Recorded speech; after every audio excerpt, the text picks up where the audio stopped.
नमस्कार दोस्तों, जैसा कि आज आप देख रहे हैं, एक बार फिर मेरे साथ मौजूद हैं एक्स रॉ ऑफिसर एनके सूद साहब। सूद साहब, सबसे पहले आपका स्वागत है। शुक्रिया आपका बहुत बहुत पांडे जी। और दर्शकों, मेरी आपसे एक गुजारिश ये है, एक अनुरोध है आपसे कि आप हमारे चैनल को अंत तक देखें। सूद साहब काफ़ी बिजी रहते हैं, वक्त निकालते हैं, नई जानकारी देते हैं, अपना अनुभव साझा करते हैं। तो आप सूद साहब के चैनल को, इंडियन सिक्योरिटी रिसर्च ग्रुप, और मेरे चैनल को सब्सक्राइब करें। वीडियो को अंत तक देखें, बीच में स्किप न करें, लाइक जरूर करें। और अब बात शुरू करते हैं। दरअसल हुआ यह है कि दुबई में भयंकर भयानक बाढ़ आई हुई है इस सदी की। और इतनी बाढ़ आई हुई है कि जिससे वहां के एयरपोर्ट डूब गए हैं, लोगों का जीना मुहाल हो चुका है। इसी तरह खबर यह है कि सऊदी अरब में भी और ओमान में भी ऐसी ही बारिश हुई है। ऐसा क्यों हुआ? ये क्लाइमेट चेंज है या कुछ और है? दूसरा, ये तो ठीक है, लेकिन इस पर पाकिस्तान से जो प्रतिक्रिया आ रही है वो बड़ी हैरान करने वाली आ रही है। पाकिस्तान अपनी आदत के मुताबिक ही प्रतिक्रिया देता है। पाकिस्तान के लोगों का कहना है, वहां की मीडिया में ये खबर चल रही है कि क्योंकि यूएई में, यानी कि दुबई में, हाल ही में बहुत शानदार हिंदू टेंपल बनाया गया और उसमें उसका प्रधानमंत्री मोदी जी ने इनॉग्रेशन किया। तो ये अल्लाह का ये एक श्राप है लोगों के ऊपर, दुबई के लोगों के ऊपर, कि इतनी खतरनाक बारिश हुई है कि दुबई डूब चुका है। यानी कि वो अल्लाह का इसको अभिशाप या श्राप कह रहे हैं कि अगर ऐसा न करते दुबई के शेख, तो शायद ये नौबत ना आती। सूद साहब, इस पर आपकी क्या प्रतिक्रिया है? देखिए जी, पागलों के बारे में क्या कहूँगा। ये तो पागल तो भौंकते ही रहते हैं, कुत्ते भौंकते रहते हैं। लेकिन सबसे पहले बात कहूँगा कि ये इतना फ्लड्स क्यों आए। यहाँ पे 2 दिन के अंदर इतनी बारिश हुई, मूसलाधार बारिश हुई, जो यूएई के अंदर 2 साल में बारिश होती है और 2 दिन में हो गई। एक क्लाइमेट चेंज की बात भी की जा रही है और इससे वहाँ पे फ्लडिंग हो गई और साथ में वहाँ पे जो होटल थे, घर थे, बहुत से घर भी टूट गए, कारें चली गई और इतनी भयंकर बाढ़ थी कि लोग वहाँ पे परेशान हो गए। लेकिन जी। यूएई एक हम्म। रिच कंट्री है, इस सिचुएशन को डील कर लेगी। कोई ऐसी बड़ी बात नहीं है। बड़ा कुछ होता है, बाढ़ तो कहीं भी आ जाती है, यूएस के अंदर आती है, चाइना के अंदर आती है, यानी कि डेवलप कंट्रीज के अंदर भी आती है और सऊदी में आ गई। दूसरी बात क्या है कि ये जो कंट्रीज हैं, हम्म। यहाँ पे ड्रेनेज सिस्टम नहीं है। हम्म। ड्रेनेज सिस्टम इसलिए नहीं कि यहाँ पे बारिश होती नहीं है तो वहाँ पे ड्रेन्स नहीं होती। जैसे आप देखिए, दिल्ली के अंदर एक प्रॉपर ड्रेनेज सिस्टम बना हुआ है और अगर आप महाराष्ट्र की, बॉम्बे की बात करें, बॉम्बे के अंदर ड्रेनेज सिस्टम होने के बावजूद वहाँ पे सड़कें भर जाती हैं, बहुत ऊपर ऊपर तक पानी आ जाता है, क्योंकि वो प्रॉपर ड्रेनेज सिस्टम नहीं है। यहाँ कुछ कमी रह गई है वहाँ पे। लेकिन मैं नॉर्थ ईस्ट में था, वहाँ पे बहुत जी। बारिश होती थी और वो जो रिवर थी, वो जो वहाँ पे ब्रह्मपुत्र रिवर थी, वो सिटी उसके नीचे थी और वहाँ पे भी कोई ड्रेनेज सिस्टम नहीं था। ड्रेनेज सिस्टम होता तो पानी कहाँ जाता? नदी में जाता। नदी का पानी वैसे ही ऊपर था, तो वहाँ पे ड्रेनेज सिस्टम नहीं था। लेकिन वहाँ की मिट्टी इस टाइप की थी, पानी मिट्टी के नीचे चला जाता, जमीन के नीचे चला जाता, तो वहाँ पे इस टाइप की प्रॉब्लम नहीं होती थी। लेकिन अब दूसरी बात करते हैं पाकिस्तान की। अब यहाँ तो चलो अल्लाह का कहर हो गया, जैसे पाकिस्तान के लोग कह रहे हैं कि अगर मंदिर ना बनाते तो यहाँ बाढ़ नहीं आती। हुआ क्या था कि यूएई के अंदर इन्होंने आर्टिफिशियल रेन की थी, यानी कि नकली तरीके से रेन बनाने की कोशिश की थी और ये कहा जाता है उसका असर पड़ा कि यहाँ पे एकदम इतनी हैवी बारिश हो गई, जबकि ये काम कुछ महीने पहले किया गया था। और क्लाइमेट चेंज की बात भी है। देखिए, बहुत सी जगह ऐसी हैं जहाँ पे बर्फ नहीं गिरती थी, वहाँ बर्फ गिरनी शुरू हो गई। पूरे वर्ल्ड में ऐसा हो रहा है। लेकिन दूसरी तरफ पाकिस्तान, हम पाकिस्तान की बात करते हैं। हम्म। पाकिस्तान के अंदर 2 साल पहले भयंकर बाढ़ आई थी, पाकिस्तान टोटल बर्बाद हो गया। तो पाकिस्तान क्यों बर्बाद हुआ?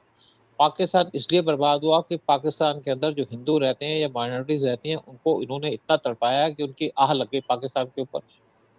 और पाकिस्तान के अंदर इसलिए वहाँ पे इतना भयंकर बाढ़ आई कि उन्होंने वहाँ पे मंदिर थे उनको तोड़ दिया था, गुरुद्वारे तोड़ दिए। इसीलिए पाकिस्तान डूबा, इसीलिए पाकिस्तान बर्बाद है। और वो आदमी, जो आप अंधा हो, दूसरे के ऊपर उसको उंगली नहीं उठानी चाहिए। पाकिस्तान टोटल बर्बाद हो चुका है। 22 करोड़ लोगों में से 10 करोड़ लोग पावर्टी लाइन के नीचे हैं और इस साल के अंदर 1 करोड़ लोग और नीचे पावर्टी लाइन के आ जाएंगे। यानी कि आधी पॉपुलेशन गरीबी की रेखा से नीचे आ जाएगी। मतलब उनके पास ना खाने पीने की चीज होगी, ना पानी होगा। और अभी तक पाकिस्तान के अंदर जो बाढ़ आई थी 2 साल पहले, उससे पाकिस्तान रिकवर नहीं कर पाया, क्योंकि पाकिस्तान के ऊपर अल्लाह का कहर नहीं है, पाकिस्तान के ऊपर कहर है राम भगवान का, क्योंकि इन्होंने राम के मंदिर तोड़े, शिव जी के मंदिर तोड़े।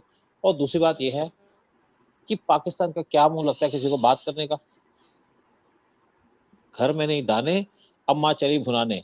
मतलब जिस कंट्री में जिसके पास रोटी नहीं है, चावल नहीं है, आटा नहीं है, पैसे नहीं है, वो जहाँ पे बिजली नहीं है, पानी नहीं है, तेल नहीं है, वो क्यों दूसरे के ऊपर उंगली उठाता है? तो अगर तुम यूएई के ऊपर कहते हो अल्लाह का कहर है, तो तुम्हारे ऊपर किसका कहर है? तुम क्यों बर्बाद हो गए? और जब इंडिया और पाकिस्तान इंडिपेंडेंट हुए थे, यानी कि इंडिपेंडेंट तो इंडिया हुआ था, पाकिस्तान सेपरेट हुआ था, पाकिस्तान कभी इंडिपेंडेंट नहीं हुआ, तो तब तो तुम्हारी इकोनॉमी हमसे अच्छी थी, और आज हम आसमान को छू चुके हैं, तुम जमीन में धंस गए। आज हमारे इसलिए डेवलपमेंट हो रही है कि हमारे यहाँ पे राम मंदिर बन गया, कृष्ण भगवान के मंदिर डेवलप किए जा रहे हैं, हमारे यहाँ पे शिव जी के मंदिर बन रहे हैं, और तुम इसलिए डूब गए कि तुम्हारी कंट्री के अंदर जो मंदिर थे तुमने तोड़ दिए। पहले हर एक विलेज के अंदर एक टेम्पल था पाकिस्तान के अंदर, हर एक विलेज के अंदर एक गुरुद्वारा था, अब वहाँ पे गिने चुने मंदिर रह गया, और उनकी भी हालत इतनी खराब है। पीछे पाकिस्तान के अंदर बात हो रही थी कि अब हमें अपने यहाँ पे मंदिर को ठीक करना चाहिए। मतलब चाहे तुम भगवान को पूजो चाहे अल्लाह को पूजो, फर्क कोई नहीं पड़ता। तुम मुसलमान हो, अल्लाह की सेवा करो, हम हिंदू हैं, हम भगवान की सेवा करते हैं, और हमारे सनातन धर्म में तो किसी को गाली देने का प्रोविजन ही नहीं है। और तुम अपनी कंट्री के अंदर जो माइनॉरिटी हिंदू हैं उनको सताते हो, परेशान करते हो, इसलिए तुम परेशान हो। तो जो कुछ मर्जी कहा जाए, जो कुछ हुआ एक ऊपर वाले की मर्जी से हुआ, क्लाइमेट चेंज की वजह से हुआ। और क्लाइमेट चेंज के लिए रिस्पॉन्सिबल कौन है? लोग रिस्पॉन्सिबल हैं, जिन्होंने यहाँ पे सिचुएशन खराब की, जिन्होंने यहाँ पे पोल्यूशन को फैलाया, जिन्होंने गंद फैलाया, इसीलिए क्लाइमेट चेंज होता है। और पाकिस्तान की तो छोड़ो, जो बर्बाद कंट्री है वो किसी के बारे में क्या बात करेगी।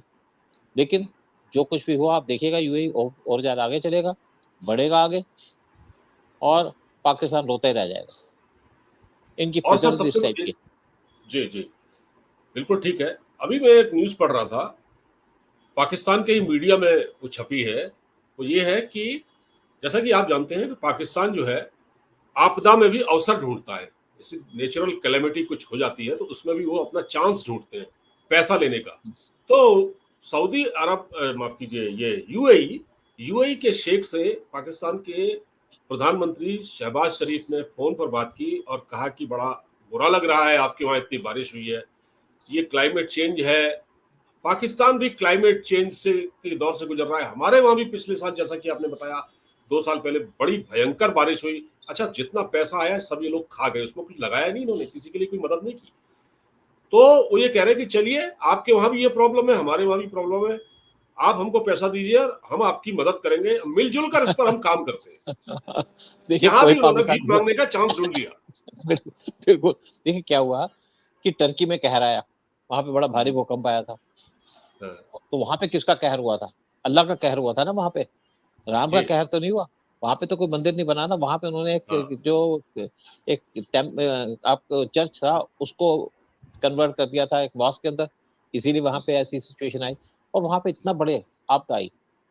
तो पाकिस्तान के प्राइम मिनिस्टर शहबाज शरीफ कहते हैं कि टर्की के पीएम को बोल करके कि मैं यहाँ पे आना चाहता हूँ। उन्होंने कहा तुम्हारे आने की कोई जरूरत नहीं, हम वैसे ही बहुत परेशान हैं। कह मैं आऊँगा, और जबरदस्ती वहाँ पहुँच गए टर्की के अंदर, और साथ में इन्होंने अनाउंस किया कि हम तुम्हारे पास एड भी भेजेंगे। टर्की ने कहा भाई एड भेज दो, आप बताओ। आप भी चले गए, एड भी भेज दी, और जब टर्की के अंदर एड के पैकेट खोले गए तो पैकेट के ऊपर लिखा था फ्रॉम टर्की। मतलब जो टर्की ने इनको एड भेजी हाँ, थी, इनके जहाँ पे फ्लड्स आए थे, हाँ, वही इन्होंने वहाँ पे वापस भेज दिए। तो इनकी हाँ, वहाँ भी बड़ी इंसल्ट हुई। हाँ, और तुम्हारे पास अपने पास पैसे नहीं है, तुम क्या किसी की एड करोगे, क्या किसी की मदद करोगे? इंडिया ने जरूर टर्की को हेल्प की, यहाँ पे डॉक्टर्स की टीम भेजी, यहाँ पे डॉग स्क्वाड्स भेजे, और इवन सीरिया के अंदर इंडिया ने अपने डॉग स्क्वाड भेजी, यहाँ पे लोग भेजी, आर्मी के लोग भेजे वहाँ पे मदद करने के लिए जब वहाँ पे भूकंप आया था। लेकिन पाकिस्तान ने कुछ नहीं किया, सिर्फ इनके पीएम टर्की के प्रेसिडेंट एर्डोगन से हाथ मिलाने चले गए और उनको परेशान कर दिया, और वही सामान उनको वापस कर दिया जो इनको टर्की ने सप्लाई किया था। मतलब जो इनको टर्की ने सामान सप्लाई किया था इनके लोगों के भले के लिए, उनको हेल्प करने के लिए, वो भी इन्होंने उनको नहीं दिया। क्योंकि वो वैसे तो उसको ये बेच देते, लेकिन वो सामान बिका भी नहीं, क्योंकि उसको आम आदमी को जरूरत नहीं थी। जरूरत थी सिर्फ जरूरतमंद लोगों को, उनके पैसे नहीं थे। अदरवाइज ये लोग जो इनके पॉलिटिशियन है उस सामान को बेच देते, बेचा नहीं तो उन्होंने टर्की को वापस कर दिया। ये है पाकिस्तान। ये सर मैंने एक खबर सुनी थी कि जो पाकिस्तान में जो बाढ़ आई थी वो इतनी भयंकर बाढ़ थी, उसकी वजह ये थी कि पाकिस्तान में जो सी पैक का काम चल रहा है चाइना की ओर से, जो पहाड़ वहां तोड़े जा रहे हैं, जो वहां ड्रिलिंग की जा रही है, जो वहां पर मतलब जिस तरह से पहाड़ों को तोड़ा जा रहा है बड़े गलत तरीके से, उससे कुछ क्लाइमेट बिगड़ गया है वहां का।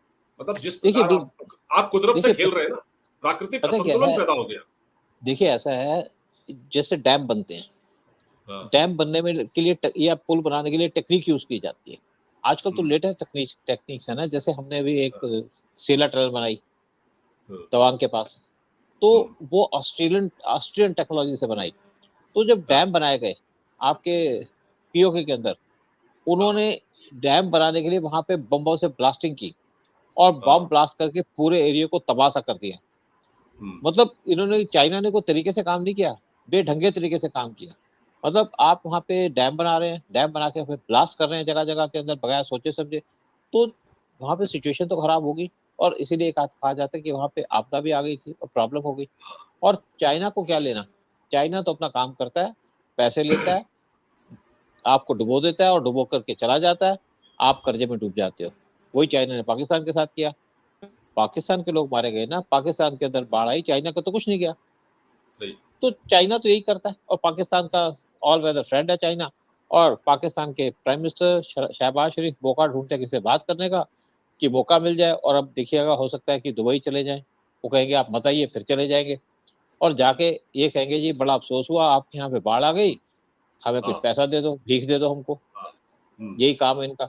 और अगर इनको भीख मिल भी गई तो या तो वो इनकी आर्मी ले जाएगी, या मिलिटेंट ग्रुप्स पे यूज कर देंगे, या इनके लीडर अपनी जेब में डाल देंगे। जो भी पाकिस्तान को पैसा मिलता है 3 जगह यूज होता है। जैसे IMF से इनको लोन देना था, तो इंडिया ने कहा जी आप इंश्योर करें कि ये पैसा पाकिस्तान की आर्मी के पास ना चला जाए, क्योंकि आधा पैसा ले जाती है पाकिस्तान की आर्मी, 1/4 ले जाते हैं इनके मिलिटेंट ग्रुप्स, और 1/4 इनके पॉलिटिशियन ले जाते हैं। बाकी इनकी जनता को कुछ नहीं मिलता, या पाकिस्तान की डेवलपमेंट के लिए कोई पैसा खर्च नहीं होता।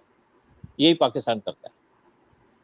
अच्छा, एक आखिरी सवाल ये है, पाकिस्तान सर वो कंट्री है जो सऊदी अरब से भी पैसे मांगता है, यूएई से भी पैसे मांगता है, लेकिन इनको ये हक नहीं हासिल है। ये किस किस मतलब किसके दम पर ये इतना उछलते हैं कि ये सऊदी मतलब जिस वक्त दुबई मुश्किल में है उस वक्त ये ऐसे कमेंट कर रहे हैं, फिर मदद का दिखावा भी कर रहे हैं, कमेंट भी कर रहे हैं। उनके लोगों वहां सोशल मीडिया में भरा पड़ा है कि वहां अल्लाह का कहर आ गया, इन्होंने मंदिर बना दिया। इनको ये हौसला कहां से, ये हिम्मत कैसे मिलती है इन लोगों को? देखिए ऐसा है, ना समझ लोग। देखिए जैसे जी। पाकिस्तान के फॉरेन मिनिस्टर बिलावल भुट्टो, वो PM मोदी को गालियां दे रहे हैं। क्या हमारे फॉरेन मिनिस्टर ने किसी को गाली दी है? क्योंकि आप फॉरेन अफेयर्स को डील कर रहे हैं, आपने आज किसी को गाली दे दी, फिर आपको उस कंट्री में भी जाना पड़ सकता है। फिर बिल्कुल। ये कहते हैं इंडिया से रिलेशन इंप्रूव कर लो, फिर कश्मीर की बात करने लग जाते हैं। फिर हाँ। इंडिया को क्या इशू उठा देते हो आप UN के अंदर, कभी सऊदी में बात करते हो, कभी UAE में बात करते हो, कभी अमेरिका के सामने बात करते हो। जब आपकी बात सुनता कोई नहीं है तो क्यों बात करते हो? देखिए बात डिप्लोमेसी के अंदर बात वो की जाती है जो किसी को सुनाई जा सके और उसका इम्पैक्ट पड़े।